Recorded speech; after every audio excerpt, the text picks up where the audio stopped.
नमस्कार शेतकरी बांधवांनो, खरीप पीक विमा 2023 संदर्भात अत्यंत महत्त्वाचा अपडेट आहे मित्रांनो।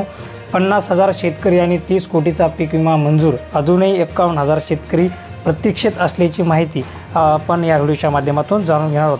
तर मित्रांनो, कोणत्या जिल्ह्याबाबत अपडेट आहे, कोणत्या शेतकऱ्यांना 30 कोटी रुपये पीक विमा मंजूर झालेला आहे, संपूर्ण माहितीसाठी हा व्हिडिओ शेवटपर्यंत बघा।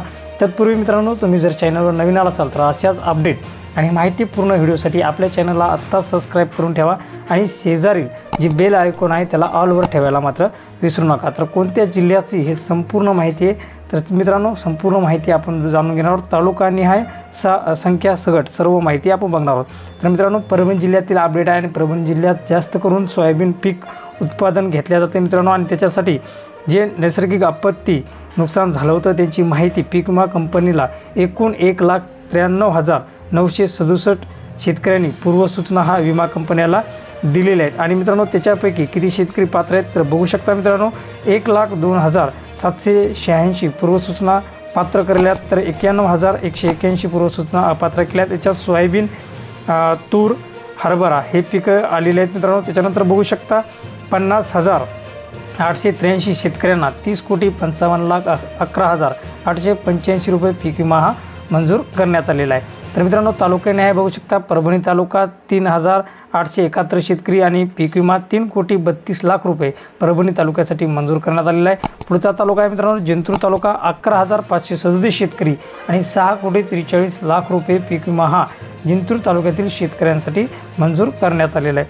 त्याच्यानंतर सेलू तालुका 9,683 शेतकरी 5,95,00,000 रुपये पीक विमा हा सेलू तालुक्यातील शेतकऱ्यांसाठी मंजूर करण्यात आलेला आहे। आता पुढचा तालुका बघूयात मित्रांनो, पुढचा तालुका आहे मानवत तालुका आणि 3,149 शेतकरी 2,04,00,000 रुपये पीक विमा हा मानवत तालुक्यातील शेतकऱ्यांसाठी मंजूर करण्यात आलेला आहे।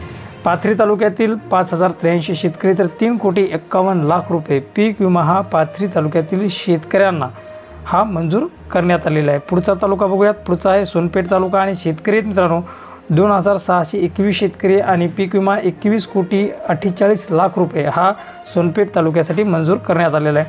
गंगाखेड तालुक्यातील 5,857 शेतकरी तर 3,49,00,000 रुपये गंगाखेड तालुक्यातील शेतकऱ्यांसाठी पीक विमा हा मंजूर करण्यात आलेला आहे।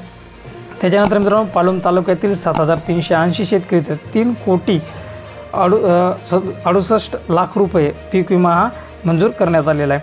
मित्रांनो, पूर्णा तालुक्यातील 1,682 शेतकरी फक्त आणि 62,00,000 रुपये पीक विमा हा मंजूर करण्यात आलेला आहे, फक्त 62,00,000 रुपये पूर्ण तालुक्यासाठी। तर मित्रांनो, जे उर्वरित शेतकरी आहेत ते 51,923 शेतकऱ्यांना पीक विमा कधी मिळणार यांची आशा लागलेली आहे मित्रांनो। परभणी जिल्ह्यातील सोयाबीन पीक उत्पादक शेतकऱ्यांना पीक विमा मिळण्याची आशा लागलेली आहे, तसंच कापूस आणि तूर शेतकरी उत्पादकांनाही त्यांना पीक विमा कधी मिळणार या आशेने शेतकरी अजूनही वाट बघत आहेत। तर मित्रांनो, छोटंसं पण महत्त्वपूर्ण असा अपडेट होतं। भेटूयात मित्रांनो पुढील अपडेट पुढील माहितीमध्ये, तोपर्यंत जय हिंद, जय महाराष्ट्र।